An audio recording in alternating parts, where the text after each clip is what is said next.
This video has been edited to shorten watch time by removing sidebars, evidence handling, and long pauses. Witness testimony remains intact, with minor cuts to hesitation words and stutters. John O'Keefe was 46 years old. 46 years old. He spent his life helping people.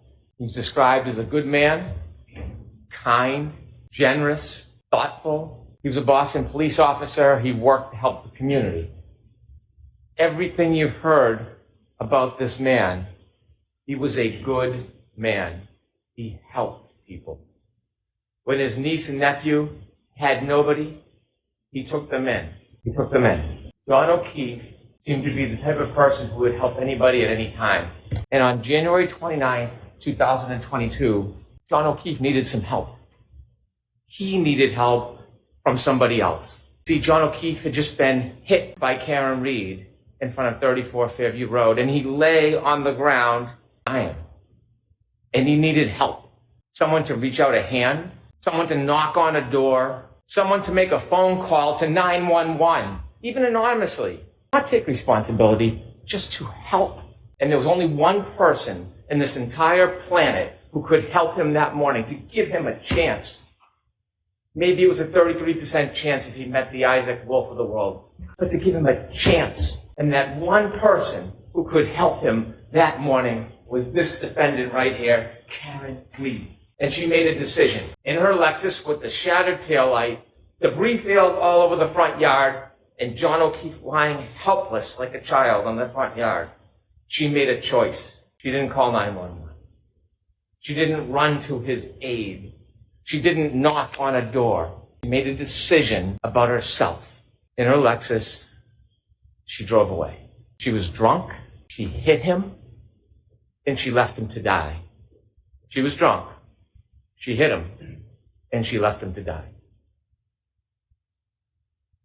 Before I go through and detail the evidence, let's talk a little bit about the evidence as a whole. She was drunk. She was drinking that night. She was drinking McCarthy's with John. She was drinking at the waterfall. Her blood was taken with samples of a retrograde analysis, almost 2 to 3 times the legal limit. She was drunk. She hit him. The timeline in this case is beyond dispute. You can accuse, assault, characterize, malign, twist. The timeline doesn't change. It is data. Data is data. The black box, the forensics from the SD card, we know exactly step by step where they were. We know in that window, she hits him because he never moves again. His healthcare data, the temperature on the battery of his cell phone, the physical evidence, the debris field, the DNA, the hair, and then she left him to die. He had a basal skull fracture, countercoup. You heard all about it when the back of your head hits the ground and the brain comes forward. Dr. Wolf told us the reason why they have level 1 trauma centers around the country is because people can survive this injury if they get help. That's why they have this care. That's why they have these hospitals. But you gotta get help. You gotta get help. And if you don't, you develop symptoms, ecchymosis, raccoon eyes, your brain swells, and you die. She was drunk. And that night was a recipe for disaster.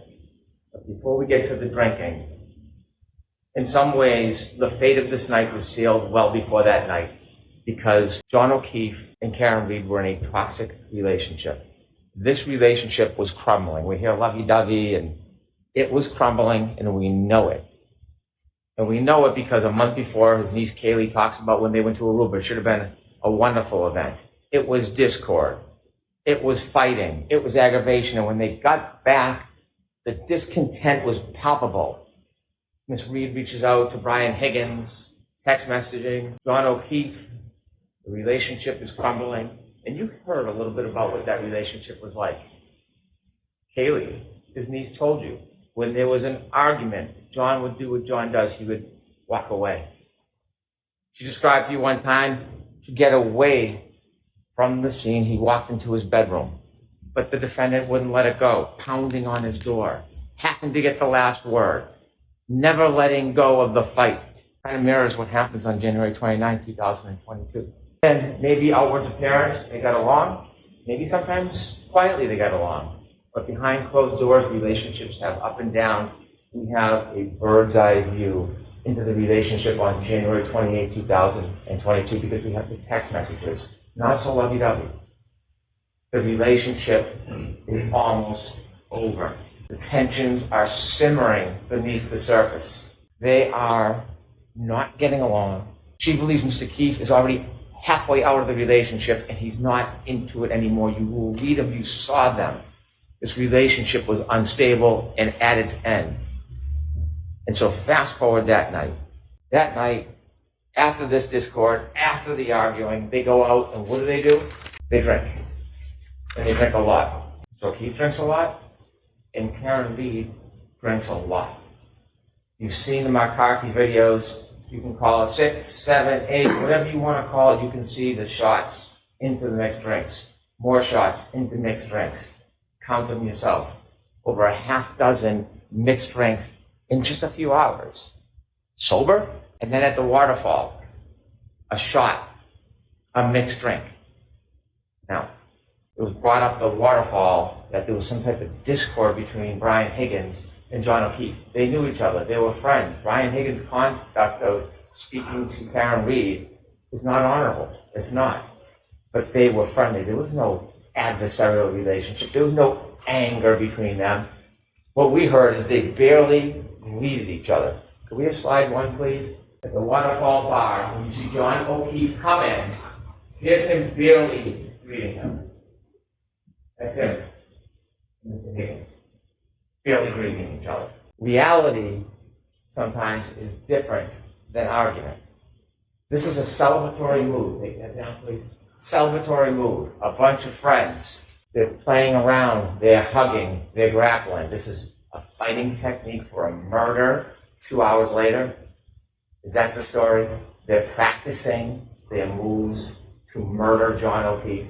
In this celebratory mood, you don't see any aggravation or animus between Brian Higgins and John O'Keefe. Inevitably, the next morning, Karen Reed is brought to the hospital and they take her blood. Now, the government doesn't have to prove that she was drunk. It is either that she's over the legal limit, 0.08, or she had enough alcohol to affect her ability to operate a motor vehicle safely, but you will know that she was far beyond the legal limit. After the retrograde analysis, almost 2 to 3 times the legal limit. Almost 2 to 3 times the legal limit.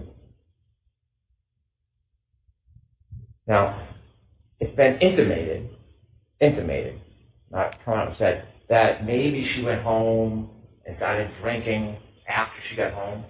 No evidence, mind you, no evidence. And that somehow that is why she had a high blood alcohol level. Not appropriate for me to comment on the credibility of another attorney's argument, so I won't do that. But Karen Reed will do that for her. So if we listen to slide 2, she'll tell you exactly what she thinks about that claim. My alcohol intake's probably about 5 or 6 or 4. Just drinks. Slide 3, please. I wouldn't have gotten on the expressway. I wouldn't have gotten on the expressway at 12:15. You think she drank when she got home? When they leave the waterfall bar at 12:12, you see a video, you have it in evidence, there's a still photo of John O'Keefe holding a glass. Not from the Albert's home. He didn't sneak into the house in the cupboards and grab a glass. From the waterfall, you see him with a glass, and in it is a straw. Take a look at that picture. And now from 12:12 on, we virtually have a historian in the data that tells us exactly where he went, exactly step by step where he went. And how do we have that? Well, we know the defendant's car had like a black box, and Dr. Doug Welcher took that data from the black box and downloaded it so you can see the movements and the triggering events. And then Shannon Burgess, well, you don't like what he says, don't attack the data, attack the man. He can be mocked for his LinkedIn profile or his unupdated CV. But what he did is he found a key, critical piece of this case that did not exist before. He found it recently. And it was that SD card. The SD card that everybody missed, including the defense expert. Everybody missed it. So as much as you want to make fun of him, Shannon Welcher found the key so that we could have the time and date and location coordinated for an impenetrable timeline that can't be broken. That's what Shannon Burgess did.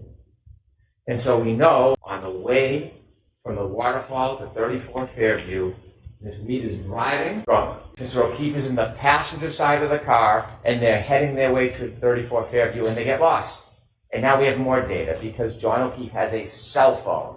And I said it in the beginning, it is a historian. It doesn't suffer from bias, it doesn't suffer from prejudice, it doesn't suffer from memory loss. It has data on it. And he puts on Waze, high location data, as Ian Whiff would say. And it tells you second by second the speed, the location, the movement. That's what it does. And he has healthcare data on that phone. The healthcare data separately shows his movement. And that is critical. It is critical because it not only shows his movement, it shows when he does not move. That healthcare data is critical. And it's not subject to bias. It's not in dispute. There's no other contrary evidence. It is data. On the way to 34 Fairview, alcohol fuels tension. We know that. And we know from those text messages the tension in that relationship. And then there's a trigger. There is a trigger on the way because they're lost. And when John O'Keefe calls Jen McCabe for directions, Jen McCabe says something that triggers what's going to happen next. Slide 4, please.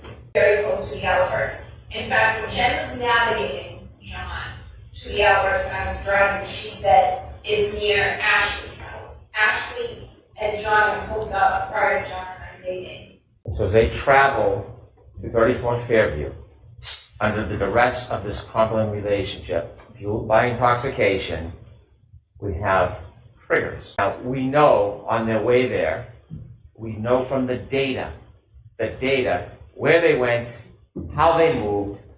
If we look at slide 5, Ian Whiffen showed you a guide, and it shows you with the healthcare data, it registers as flights Klein, but it doesn't mean someone's climbing upstairs. What it means is there's an elevation, and he breaks down the data, the red, the green, if you could move down, please, Ms. Gilman, and then the bottom left, that's 34th Fairview. You can see, second by second, the circles of their route, even the three-point turn on Cedar Crest. That's what you see. At that point, they've left the bar.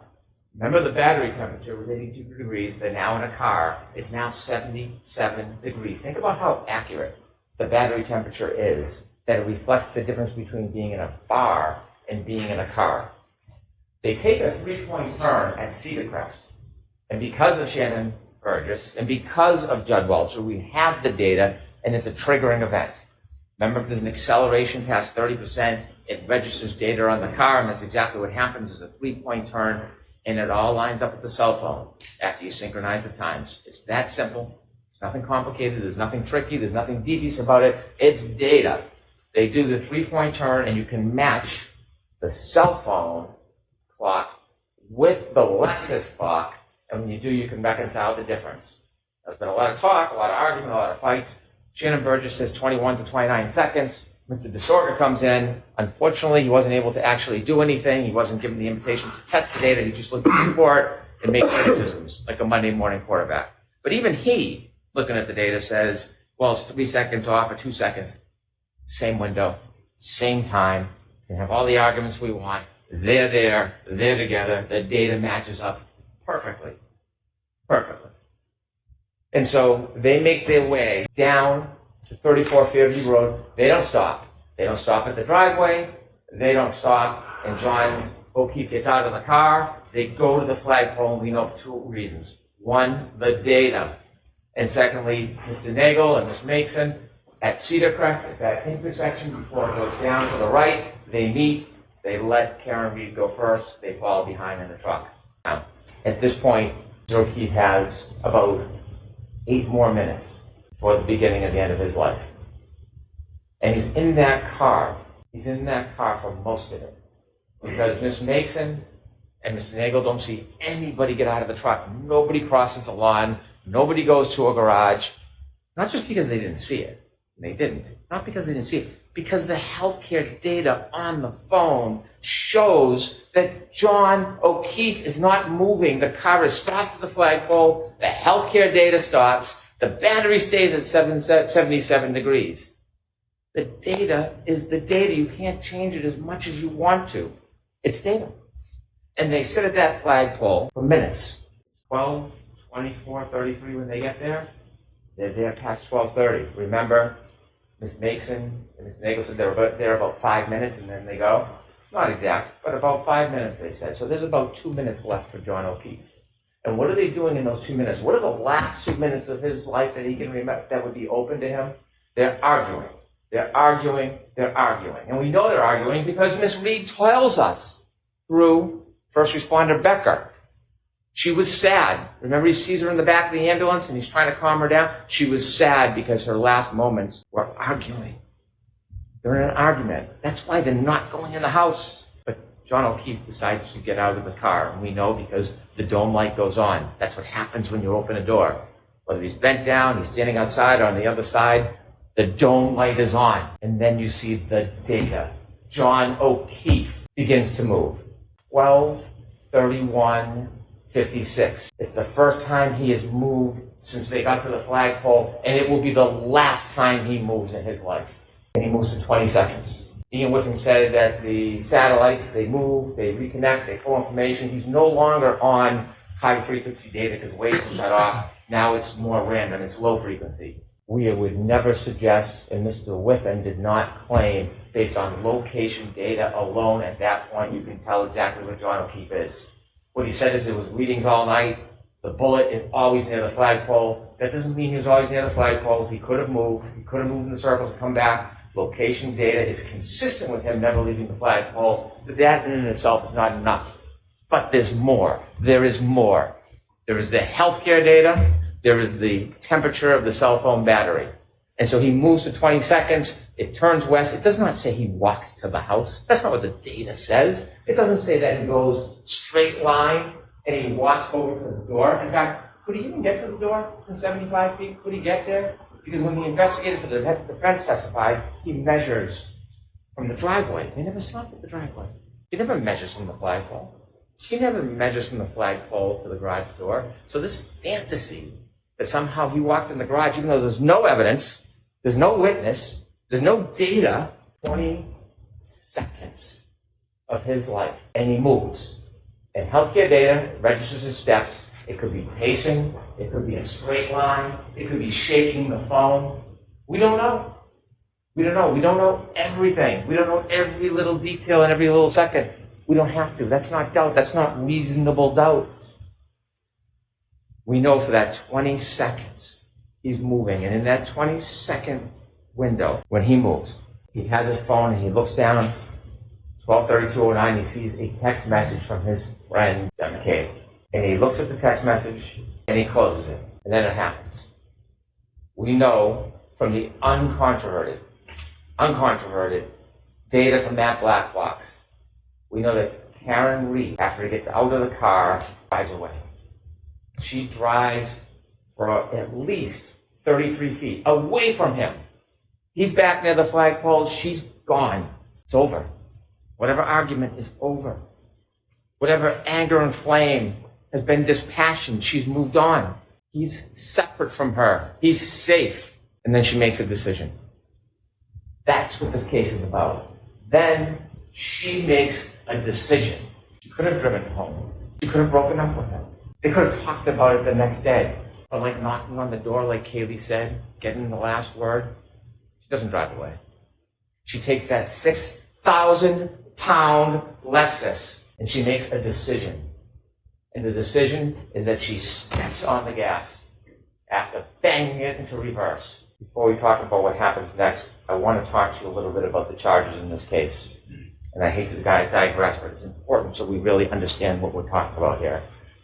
I have no authority to talk about the law in this case. The Honorable Judge Cannoni will do that. But I want to talk to you a little bit about the charges. Don't rely on my interpretation of the law. It's the judge who has that special power. But I want to explain to you a couple of things so when you think about what happens next, you can really assess the facts of this case with the charges against Miss Reed. She is charged with second-degree murder. It sounds ominous, it is. It's a serious charge, second-degree murder. When most people think murder, they think shooting or stabbing somebody. It's natural to think that. Second-degree murder is different. It's not first-degree murder. I told you at the beginning of this case, I told you that we were not going to suggest or try to prove that Miss Reed intended to kill John O'Keefe.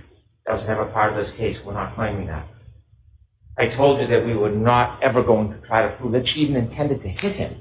We never suggested we would try to prove that, and we're not trying to prove that she intended to hit him. We're not. What we are obligated to prove, and what we have proven from the evidence in this case of second-degree murder, is that she intended an act, and that is putting the car into reverse and heading back towards John O'Keefe. She intended that act. The question then becomes, did her conduct create a clear, plain, strong likelihood of death? Late at night, dark, beginning to snow, under the influence of alcohol, knowing where she stopped and left him after an argument, heading back in reverse to the exact spot or right near where she left him at over 24 miles per hour, accelerating at over 75%. You need to ask yourself, are you convinced if somebody does that, does that create a plain and strong likelihood of death? And if there's no doubt in your mind that she intended to hit that accelerator in reverse, and if that conduct will create a clear and plain likelihood of death, then she is guilty of that crime. Whatever the label is, she would be guilty of that crime. Now think about this. Let me give you an analogy. If somebody, maybe a teenager, someone young, impulsive, is on a bridge, and they see cars going by, and they have a boulder, and they want to throw the boulder off. They're not looking to hurt anybody. They're not meaning to kill anybody, but they throw the boulder off the bridge because they want to see the car break, the thrill. And when they throw that boulder off the bridge, and it comes down and lands on the car, and there's somebody, passenger, anybody in that car, and it then goes through the roof and kills the person in the car, did they intend to kill that person? No, they were trying to have a thrill throwing the rock. Did they have the malice to want that person dead? No, they didn't. But that would be an example of second-degree murder. When you take a boulder and throw it off a bridge, there's a plain and strong likelihood of death. When Karen Reed, in the midst of that tension and fight, after she drove away and was gone, disengaged, when she came back for the last word, in the darkness, the beginning of the snow, under the influence of alcohol, and decided to stop her Lexus, decided to put it in reverse, decided to accelerate 75% in the exact same direction of where she left him, and then hit him, and he died. I suggest to you that is second-degree murder. The other charge, operating under the influence of alcohol, manslaughter. It's different. It's a totally different and separate charge. Was she under the influence of alcohol? And then secondly, did she operate her Lexus wantonly and recklessly in a way that would very likely result in serious injury? When you're under the influence of alcohol and you drive a 6,000-pound Lexus in the heat of the moment at the direction of where somebody is, whether you intend to hit them or not, I submit to you that is wanton, it is reckless. And any reasonable person would think it's very likely that serious injury would result. It's not a matter of intending to kill. It's not a matter of intending to hit. It is the conduct of the operation and the risk that is created. And so those two charges are two of the three. The three is leaving the scene knowingly, causing death. And we'll get to that. So now, sadly, we need to get back to 34 Fairview Road where we left. We know from the text stream data that she drove 33 feet at least, because it only picks up a 10-second window. And when it starts to pick up the data, we know she's driving at a speed. So it's more than 33 feet. We just don't know. And then when she comes back, she covers the 33 feet and 50 more. 80 feet. 80 feet. Over 80 feet. Now, nobody has ever suggested, even Dr. Welcher, when she collided with them. This data doesn't tell you collision. It's a 6,000-pound Lexus. It's a 216-pound man. It's not going to show a blip. It could have been in that 10-second window. It could have been 2 seconds after. It could have been 4 seconds after. But it's in that pocket of time, and we know it. We know it because when you reconcile the data with the phone, that 20 seconds is in the same window of that 10-second window coming back. So even if it's a couple seconds later, 4 seconds later, whatever Mr. DeSorbo wants, he stops moving. John O'Keefe stops moving forever. Forever. Next slide 6, please. You'll get to see this more closely. And you can't probably see it where you're sitting, but there's important data. Data doesn't lie. And you will see acceleration, 75%. You will see speed, 24 miles per hour backwards. You will see distance, over 80 feet. That's what you're going to see in this data on that night. Anger, although not necessary in any of these charges, anger can be inferred for somebody to come back that hard, that fast, that reckless, that obvious, likely to create a plain and strong likelihood of death. That data tells a story that can't be changed, can't be attacked. Arkham, they did some crash test dummies. You know what else they do? Texturing data. Nothing about that data that is uncertain. Nothing.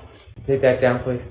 When Miss Reed hits John O'Keefe, collides with John O'Keefe, we don't know if he went in the air a foot. We don't know if it was how much of a clip it was. We don't know if he stumbled back. But we know there's a collision. There's no doubt there's a collision because her taillight's all over the yard.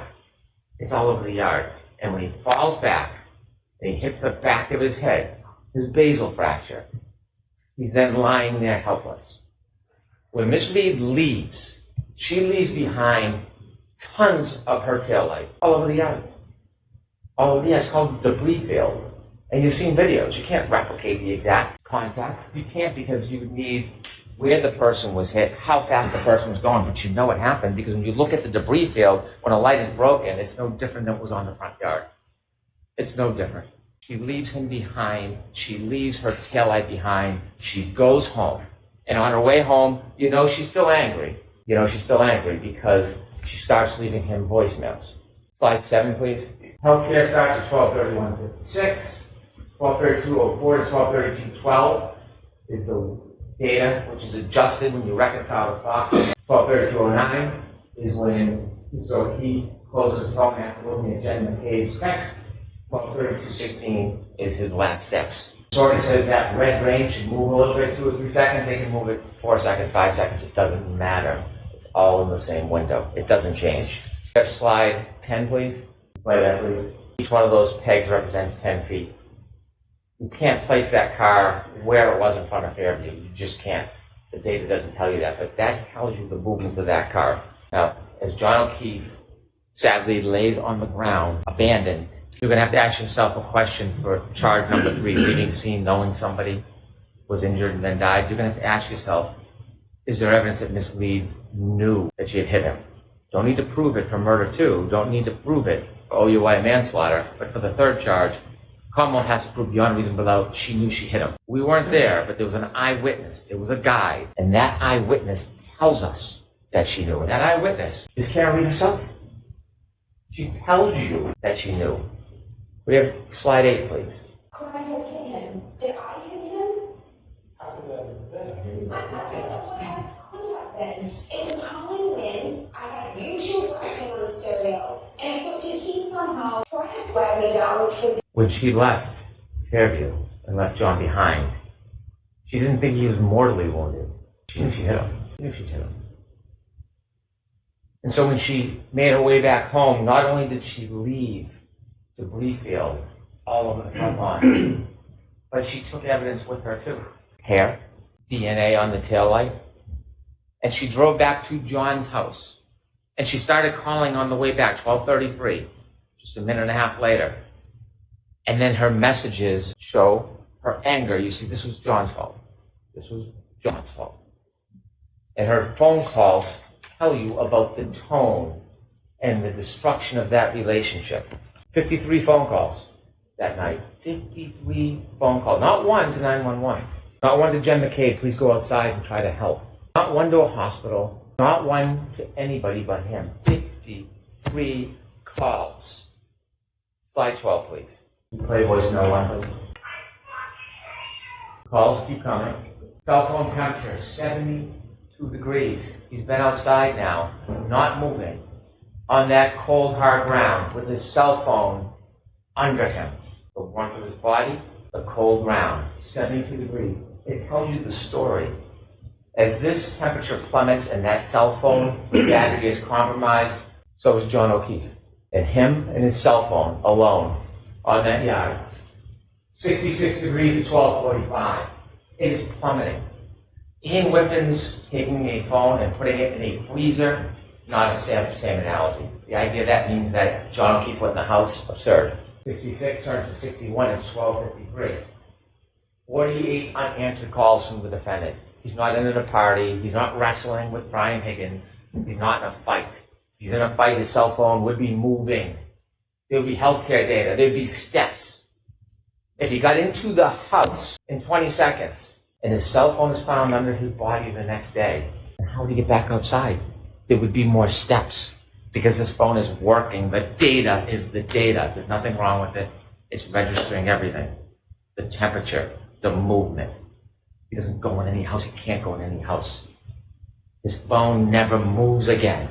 Voicemail number 3, please. Listen to this. Did you hear that? Nobody knows where you are. It is 12:59. John O'Keefe has been on that lawn for about 27 minutes. She hasn't called anybody else, hasn't spoken, has no information. Nobody's called her. You'll see her phone records. And she says, nobody knows where you are? She knows. She knows. Nobody does know where he is. Except her. Why is she asking nobody knows where you are? She is starting to get panicked because she knows she hit him. I'm not suggesting she meant to kill him, to die, but she knows she hit him, and now he's not responding, and she's getting nervous, and she's getting anxious, and she's leaving call after call after call. He's not answering. He's not calling back. He's not even picking up the phone. And we know what's happening at this point. Panic, drunken denial, it's setting in. And so then we see the healthcare data from Miss Reed's phone. She doesn't move after 1 o'clock. She could be sitting, she could have fallen asleep, but she doesn't move for a while. But she wakes up. She wakes up early the next morning. Take that down, please. And when she wakes up, she doesn't call Jen McCabe and say, where's John? She doesn't call Brian Higgins. Has his number, has been texting with him. Hey, was John at a party with you? Did you see John tonight? She knows exactly where she is, and she's frantic. So she wakes up Kaylee, that young girl at the time, and she says, she's panicked, she can't understand what she's saying. Call Jen McCabe. Call Jen McCabe. Why is she calling Jen McCabe? She calls Jen McCabe. You know what she doesn't say when she calls Jen McCabe? When did he leave the house? What happened last night? No. She calls and says, I left him at the waterfall. I left him at the waterfall. See, now it's gone from panicked to self-preservation. I left him at the waterfall. And Jen says, left him at the waterfall? I saw you in front of the house. Click.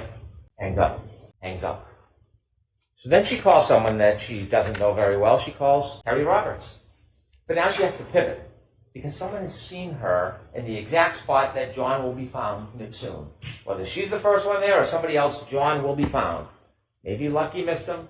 It's a snowstorm. You can't see. But someone's going to find him at some point.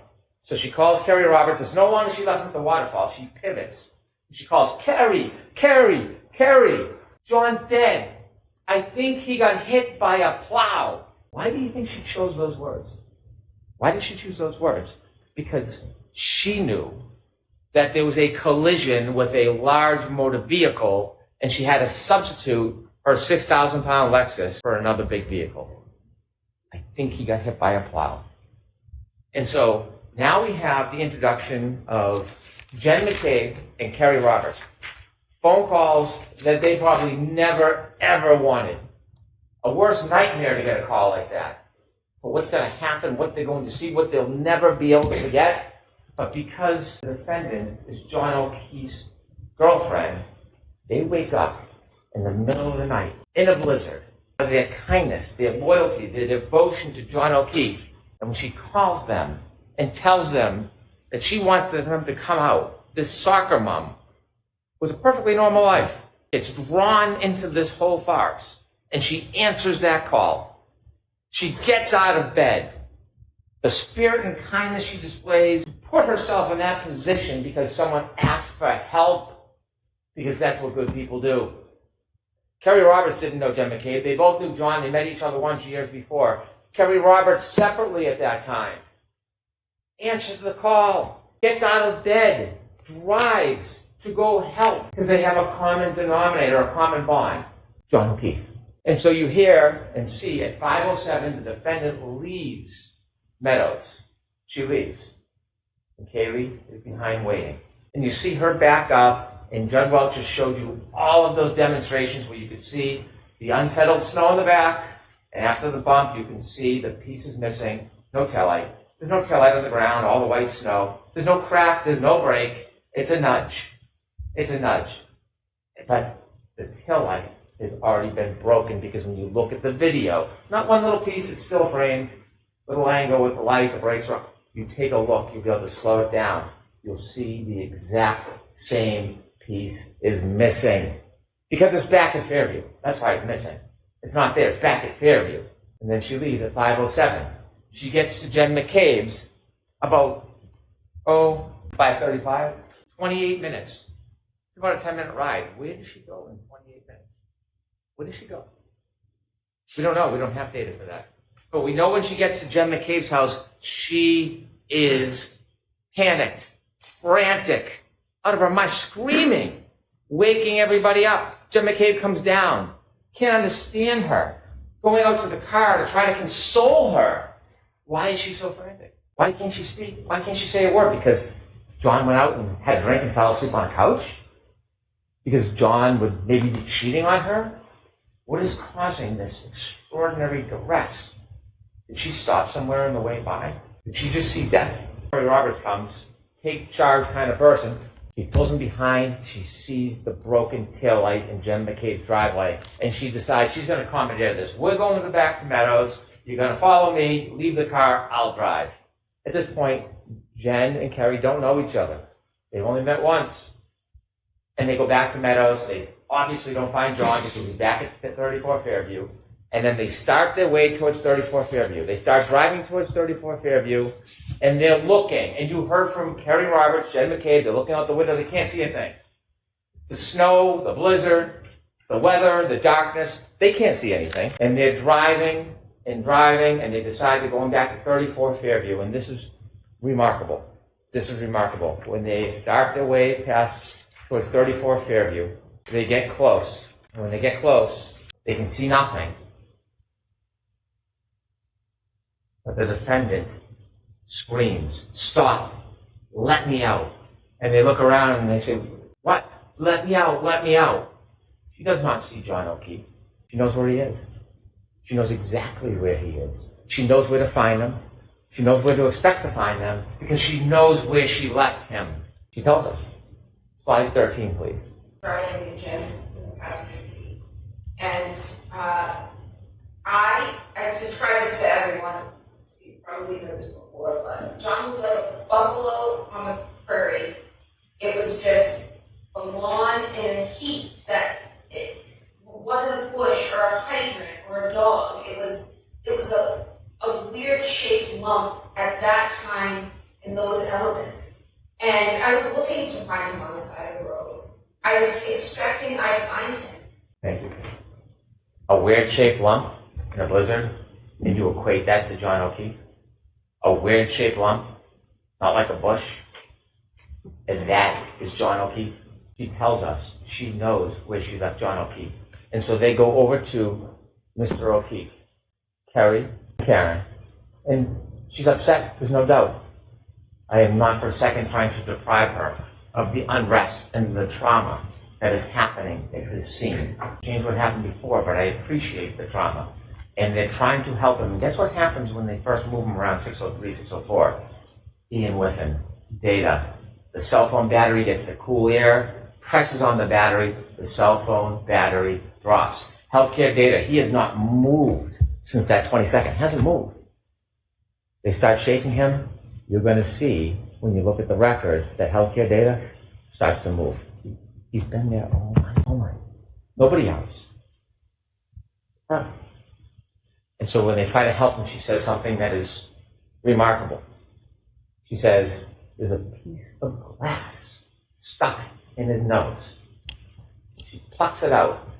And she says when she plucks it out, blood spurts out. We'll talk about that in a couple minutes. Remember that.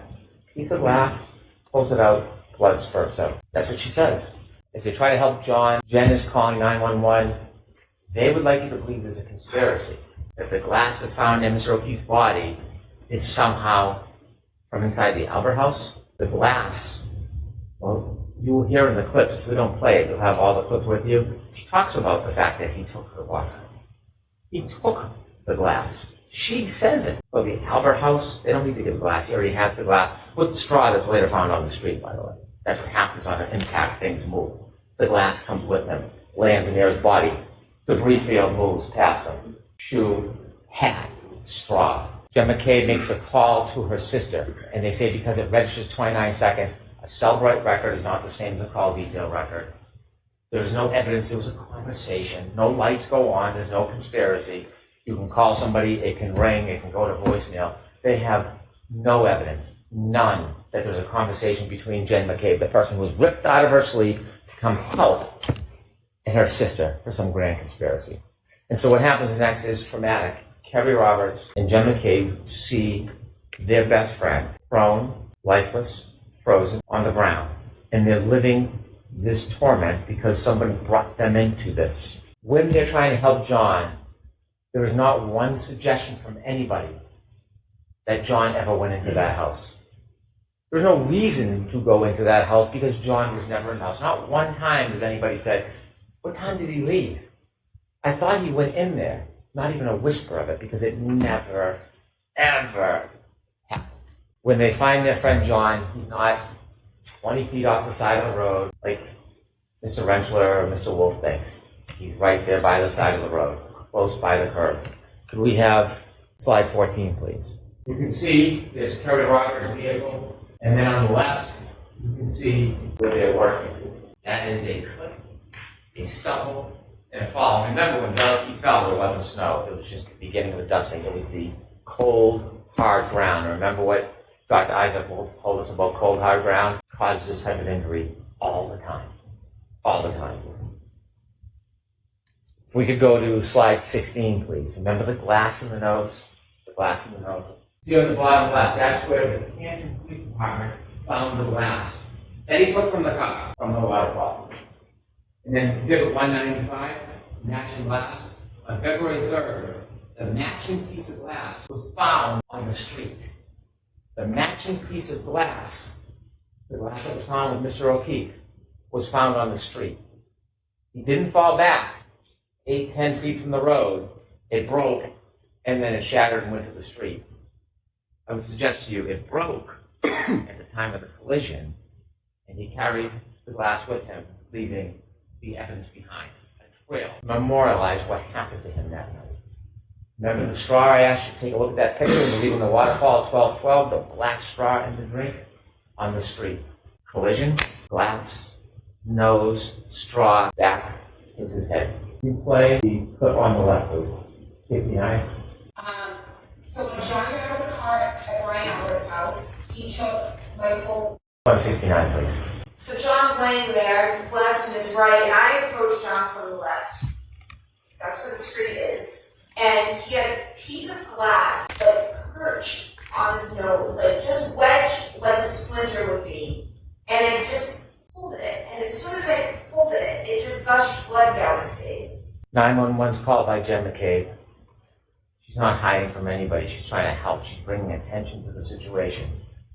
And when 911 comes, we have first responders. These people are heroes. Some of them, you've heard from some of them, they were born to help people. That's what their life is about. The detail on all their mechanics of getting to work 2 hours early in the middle of the blizzard so that you're there on time so you can help people.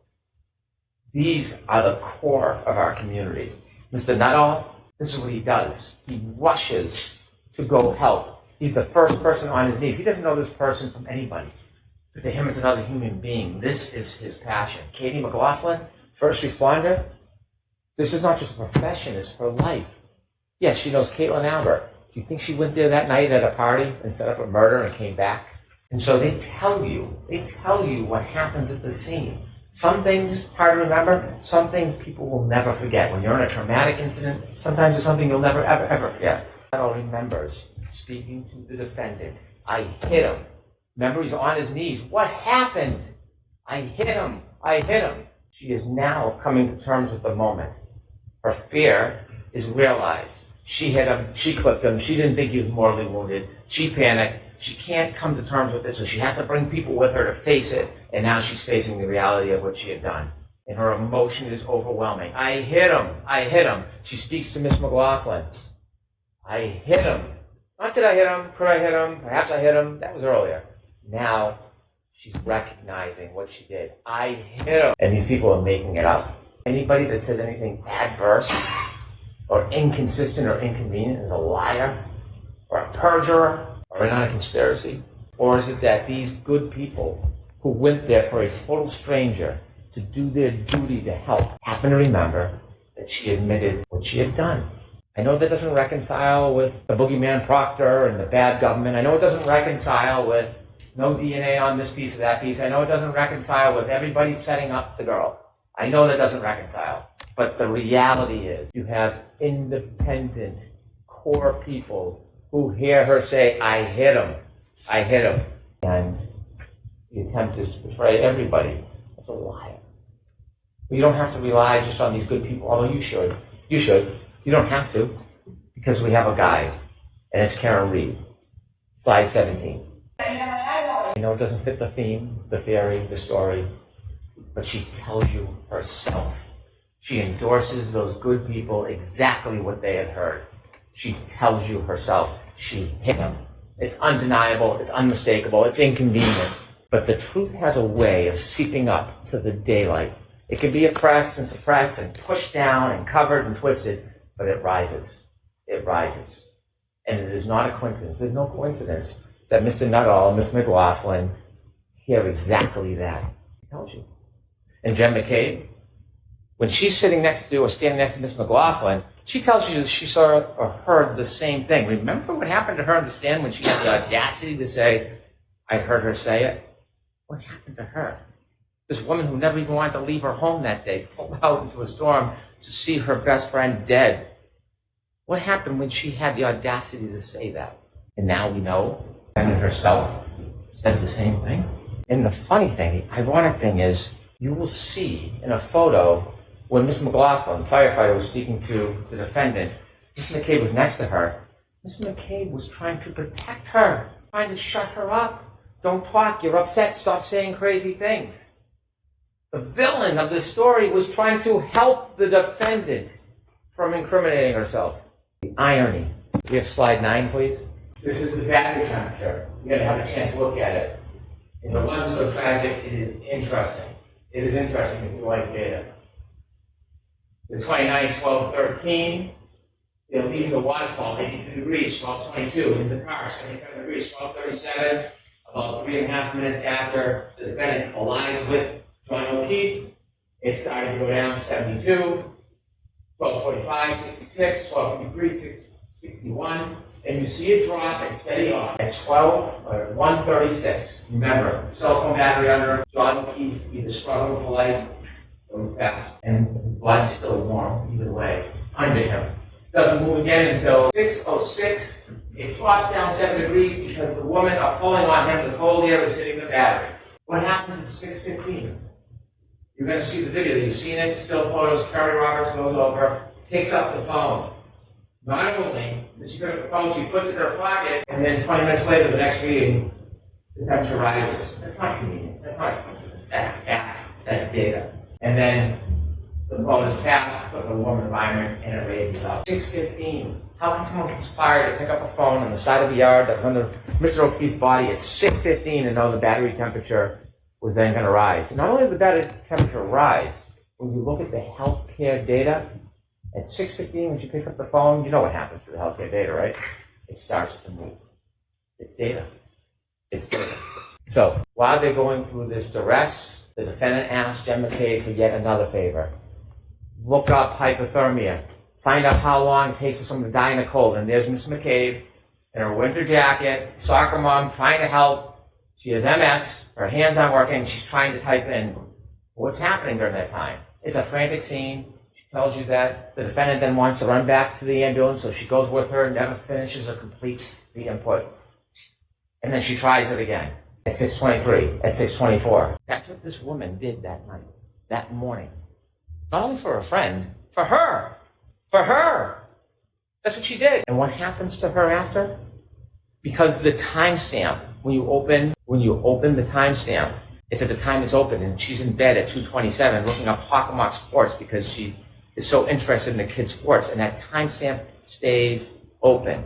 And she goes to that tab the next morning when she puts in how long to die in cold. And that is being portrayed that she's in a conspiracy. She gets vilified as a murderer, a soccer mom who came to help.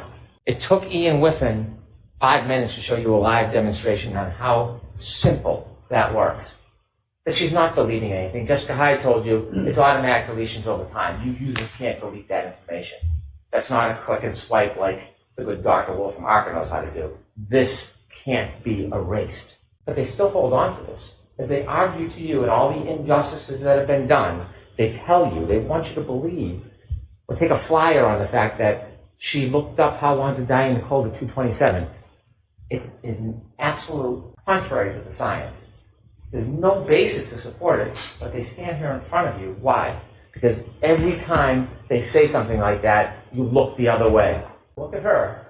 Look the other way. 2:27. Look the other way. Don't look at what she did. Former Trooper Proctor. Look the other way. Don't look at her. Every time they make those, oh, she got the glass from inside the Alberts. Maybe in the basement. Look the other way. Don't look the other way. Look at the facts. Look at the data. And it all leads to one person. There's no grand conspiracy. It leads to one person, the defendant. And it's not just the data and facts. It's her herself. Let's talk about Mr. Proctor. You were invoked with this emotion early in the opening that this is a cancer. That's a tough word. Trying to evoke that primal reaction, disgust. I'm not saying you shouldn't be disgusted by the text messages. You should. They're not defensible. I don't stand here and defend impropriety. I don't. But that doesn't change the physical evidence, the scientific evidence, and the data. He was terminated. He paid a penalty. He was held responsible for what he did. He should have been. He should have been. But that doesn't get a free pass. That doesn't change the facts. It doesn't change the physical evidence. It doesn't change the science. It's unfortunate. It's distasteful. It's dishonorable. Remember, Trooper McKennick was asked, was the investigation with honor and integrity? And he said it was. Was Trooper Proctor's effort honor and integrity? And he said it was integrity. But he never said honor. That's a man of honor. Military service, dedicated to his country, highest level of clearances to the President of the United States, now a state trooper. He would not say that Trooper Proctor was honorable, because he wasn't. He wasn't, but that does not change. It doesn't create a conspiracy, doesn't invent a dog, it doesn't make somebody in a house something they're not. It just doesn't. When you read those text messages, they're hard to look at. It's unfair. It's unfair. And if there's a penalty more than being fired, well, maybe that penalty would be deserved. But it has nothing to do with the justice in this case. It just doesn't. There's not one piece of evidence, not one, that we can look at and say, this was tampered with. This was planted. This was distorted. Remember when we introduced the taillights at the beginning? I didn't introduce 3 of the taillights, but then the defense did, so I put them in. Those were taillights that were only found by Trooper Proctor. I did not put that evidence in. Understanding those text messages and appreciating the disdain one might have for his comments. Not that there was any evidence of tampering, not that there was any evidence that it was not true, but I didn't put that evidence before you because we didn't need Trooper Proctor in this case. We don't need Trooper Proctor to prove this case beyond a reasonable doubt. That's why I didn't introduce that evidence to you. Now, there's been a lot of talk about planting of taillight. We know the taillight wasn't planted because Trooper Buchanan and Mr. Proctor did not go down to Dighton to see Miss Reed until later in the afternoon. We know from the 507 video, we've seen that. We know the taillight was already missing when she's leaving the driveway. When the good Canton police detectives went to do a wellness check to care for those young children, and they went to the house inadvertently. They didn't even know it. The dash cam captured the back of the car. The taillight packed with snow is missing. It's already gone. It can't be planted. At this point, Trooper Proctor's still in his pajamas. He's not even on the case. He's not even on the scene. He's been near the car. And then the Dighton videos themselves, when you close it, you take it at an angle and it moves, but if you get the right angle, you can see it's missing. It's gone. Can we have slide 18, please? 507. You can plan the angle you want, but if you look at this angle, it's gone. No plant. It's already gone. You know where it is? 34 Fairview Road, on the Louis field. January 29, 2022, 823. Look at the right-hand side. Look at the left-hand side. It's packed with snow. It's gone. It's gone. And the same thing when we do the videos, it's a different angle, a little smaller. If you play that and watch the let's go up and down and slow it down, you'll see it expands. It's gone. So when you have Dighton Officer Barrows come in here and try to tell you what he saw at the salad bar, couldn't have been it.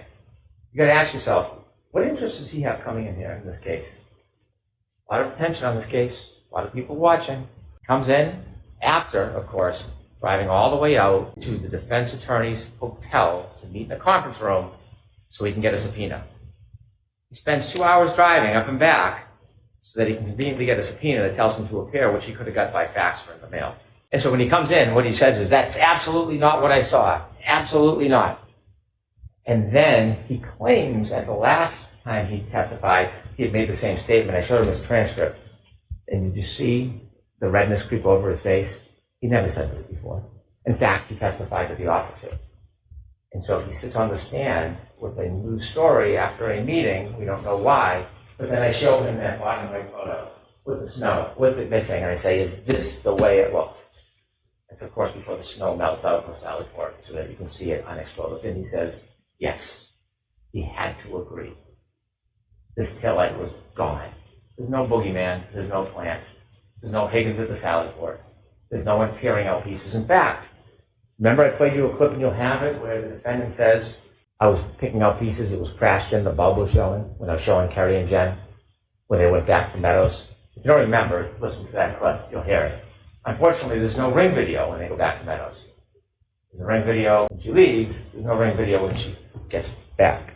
And so now when we're trying to look the other way, we want to find a dog bite. So enter Dr. Russell. Dr. Russell, according to her, nice woman, nice doctor, very accomplished. I respect that. She's the only dog expert in the world.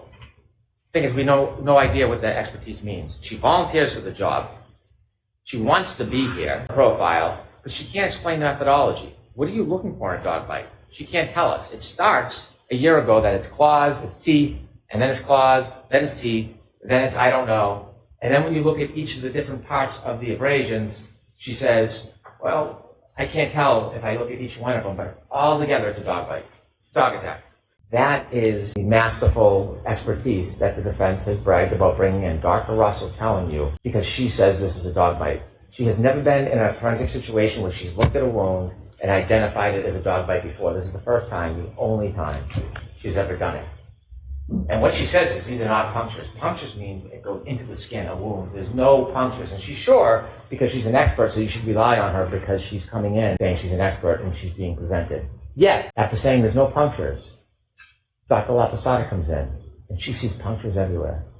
It's an animal attack. It's a dog. Oh, is it? No method, no methodology, no history of this, no prior testimony that we know of other than arbitrarily what she says. And she says the exact opposite of Dr. Russell. Why is that? How does that happen? So obviously there is no science to looking at an abrasion and saying where it came from.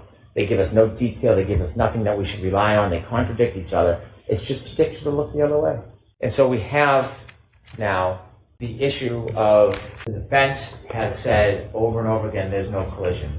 There's no collision. There's no collision. And they had a number of witnesses come in to try to say that. And they point to Dr. Scotty Bello, who works at the medical examiner's office. She tells you that she doesn't see injuries consistent with a collision. She's looking at this case for 90 days. 90 days. The evidence in this case did not stop. It continued for 2 years. She knows nothing about the data, nothing about the black box, nothing about the interviews of Miss Reed. She doesn't know about the DNA. She doesn't know about the shards in the arm or in the clothes. Strike that in the clothes. She knows nothing about that. So in 90 days, she didn't see any lower body injuries. She didn't see any lower extremity injuries, which are very common in car collisions. But that doesn't mean it didn't happen because she, in 90 days, saw a fraction of the information. A fraction. And we know now, argument back and forth for days about lower body injuries, the suggestion is a car accident can affect everybody differently depending on the angle, the scope, the speed. Some people can get plowed over by a car and have no injuries. Some people can get touched lightly and have more injuries. And there was the debate about no lower body injuries. Well, ARCA dispelled that in their dummy test that you can have a collision with no lower body injuries. They did that for us. Thank you. And so the idea that at the time in 90 days that she doesn't have enough information to say consistent with a car accident doesn't mean there was no car accident. Let me talk a little bit about ARCA. I don't want to waste too much time with them. What expert who's supposed to come to you, they're not the arbiter of truth. Their opinions weigh no more than yours. Your common sense has more value than an expert's opinion. Their job is to assist you, to explain what their expertise is so that it's a tool for you so that you can make a decision. That's objectivity. We've heard words like confirmation bias, objectivity. Mr. Wolf got on the stand, and before we even started, you have to ask yourself, what expert has a court order for text messages and then deletes the text messages? What expert, what objective expert uses Signal, an encrypted app, to communicate about the case? Never used it before, hasn't used it since. And so when he did his tests, he used a lower weight arm. Wasn't trying to bash him, wasn't trying to insult him, tried to get him just to recognize that a 9.38 pound arm is less weight than John O'Keefe's metric, which would be 11.8. That's all, and because it's a lighter arm, it takes more speed to create the same damage. I don't know science, I don't know math very well, but that's basic. It's basic. And he fought me over and over again. Did he seem objective that he was trying to help you? Because Dr. Rexler came in the next day and said, well, you have to adjust for that. That's all I asked him for an hour about adjusting, just like Judge Welcher adjusted. So you adjust it. And he tried to talk to me like I was making something up. His own colleague had to admit it. Now, it's funny, he admitted it before he got through his credentials. No sequestration order violations. Nobody was coaching him, but he knew enough to come in at the beginning and get right on that point. Speaking of sequestration, remember Dr. Russell on her limo ride over? If Brennan asks you a question, make sure you ask for a transcript. Impede the progress. Slow down the questioning. Interfere. Sequestration orders is so there's fundamental fairness for all witnesses, not just some.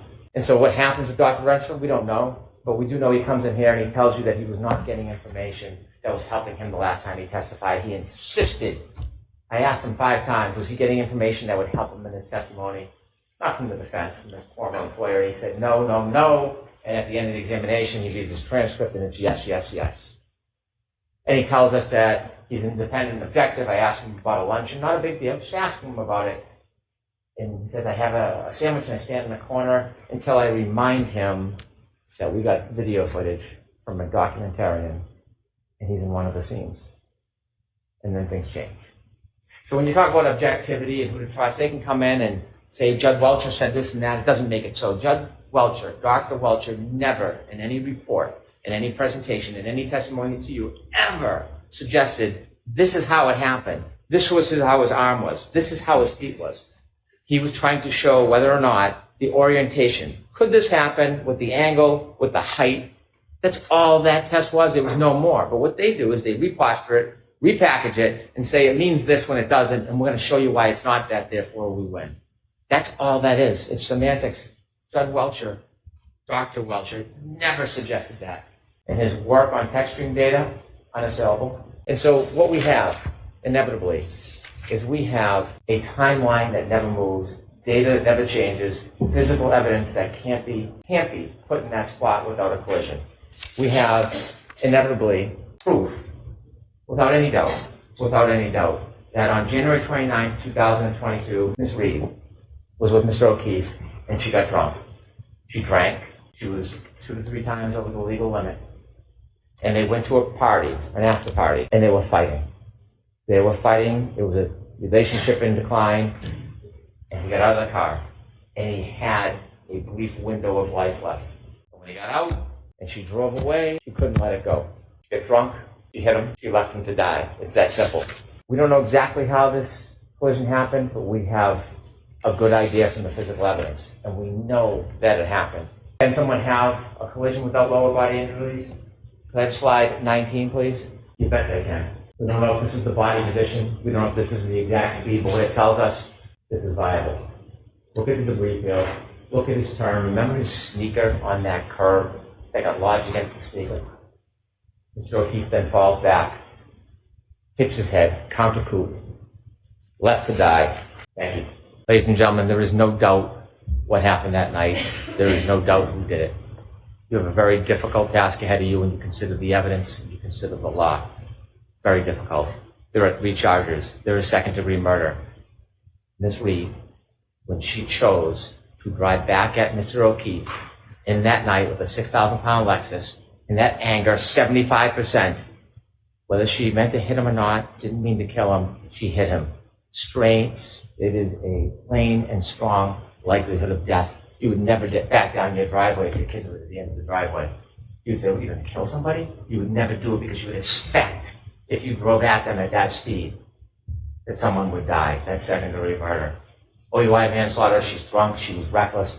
She doesn't have to know she hit him. She doesn't even have to know she hit him. But she did. She did. And she left a man who was kind and generous and thoughtful. She left him alone. She left him alone to die. Could I have slide 22, please? He is not it. John O'Keefe is not a body. John O'Keefe is not a buffalo on a prairie. John O'Keefe was a person, and he was murdered by Karen Reed. Take that, thank you. All right, jurors, the next up is my instructions to you on the law. I'm not going to do that right now. You've been sitting for a long time. So I do have to tell you, even though you've just heard the closing argument, you cannot discuss this case even with each other. All right, so we'll send you back for lunch. It's going to be a shorter lunch. My instructions are long, and we want you to be able to get this case to start deliberations today. So I'm going to send you back maybe about a half an hour. Is that enough time for you folks? All right, so we'll give you a half an hour for lunch, and then we'll come back. I'll give you my instructions on the law, and then the jurors will go out to deliberate. I know there are 18 of you. We seat only 12 deliberating jurors, so 6 of you are going to be out. Just tell you that you know the odds, right? And I can tell you it's Mr. McDermott's least favorite part of his job is smoking. So we'll do that this afternoon. Do not discuss this case.